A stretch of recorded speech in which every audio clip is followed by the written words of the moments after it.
We are the descendant of Lord Krishna. We have the great epics like Mahabharata. We have the philosophers like Kautilya. US was fighting without winning, whereas China was winning without fighting. My comment on this book is taking us towards a realistic approach.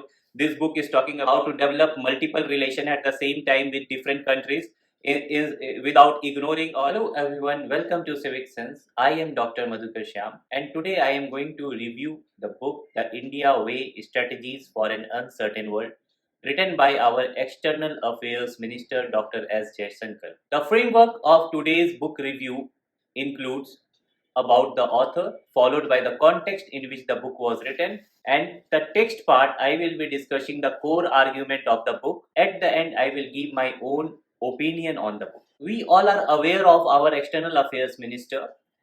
Uh, he was earlier serving as an ambassador to China, and also he served as an ambassador to the USA, and then he was serving as a foreign secretary of India, having vast experience in the domain of diplomacy and foreign affairs.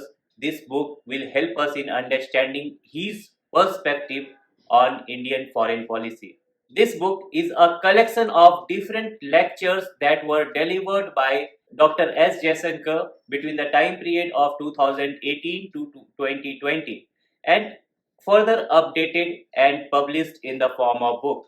So, to understand his perspective on foreign policy, let me classify it into three to four compartments. First part is about the challenges that he is highlighting in the Indian foreign policy or the decisions that were taken in the past. For example, uh, the partition itself is a challenging in playing a challenging role in Indian foreign policy, as partition of India in 1947 uh, took away some of the strategic location from India in the form of East and West Pakistan. Later on, we see that hurried in recognizing China and our decision in recognizing China in 1949 and further signing an agreement with China without resolving the border dispute was another factor which was creating another challenge for Indian foreign policy makers or the diplomats. Most of the energy we have to derive in this domain in dealing with the partition of Pakistan and dealing with the China. If we would have taken decision in the past, then we would have not wasted so much energy in this domain. So that we also took very late decision in the economic reform in India in 1991, and China did it in 1978. So this gap is also creating another challenge. Most of the investment China took benefit of that. We delayed in taking decision on nuclear policy. So this is another challenge, that we are not a part of elite group. So we can see that P5 are dominating that group. In the global context, if we see the India's foreign policy, then Indian foreign policy, there was a Cold War era in which the bipolarity was the driving force. After that, the post-Cold War era, the unipolarity was driving force with US centrality. And then later on, we are seeing that with the rise of China, along with the rise of India, Japan, European countries are creating another challenge in the multipolar world order. How India is going to cope with this challenge is the issue that is highlighted in this book. Another major factor is that the US could not check the rise of China, and the statement made by our external affairs minister is that US was fighting without winning, whereas China was winning without fighting. It means that in the last 2 decades, China was involved in the economic expansion, economic development, whereas the US was engaged in Afghanistan and different places in fighting. So this type of strategic development China did over the period of time, and now it is a powerful country. If we see in international politics, there is another debate, and that debate lies between the internationalism, globalism versus protectionism. And the protectionism is issue is somewhere or other.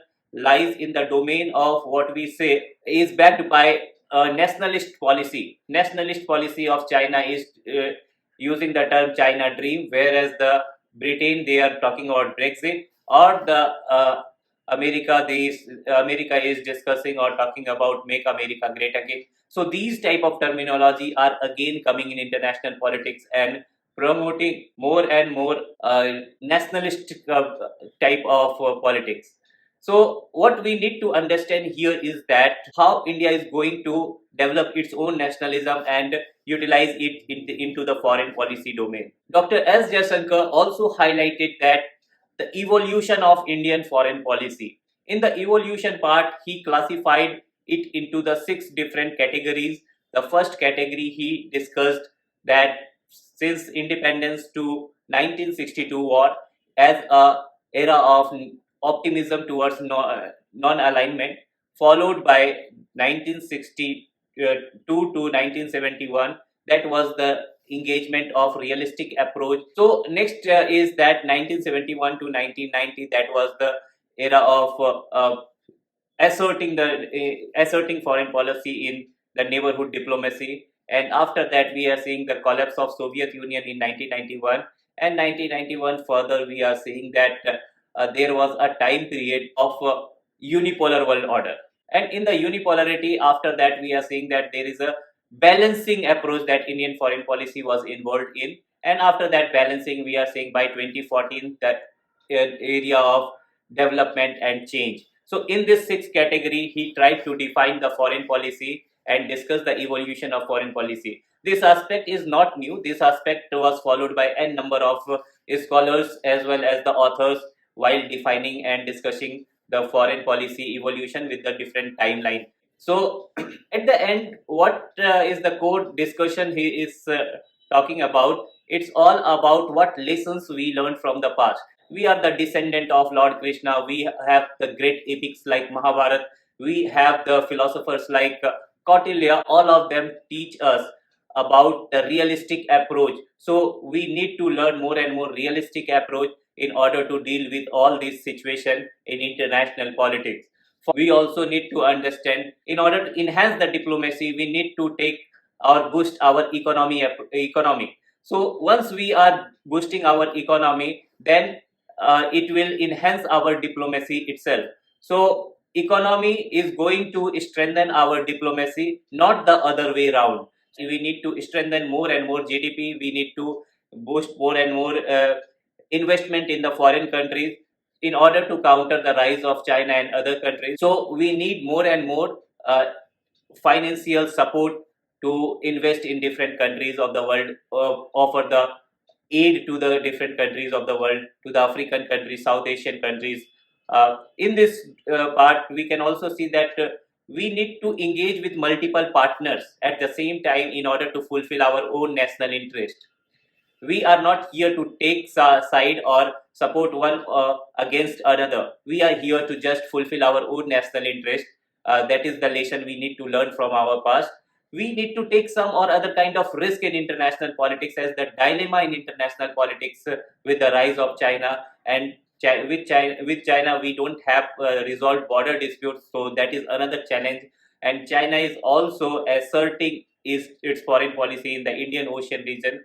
So what policy we need to have in our Indo-Pacific, that part is also discussed in this book. My comment on this book is taking us towards a realistic approach.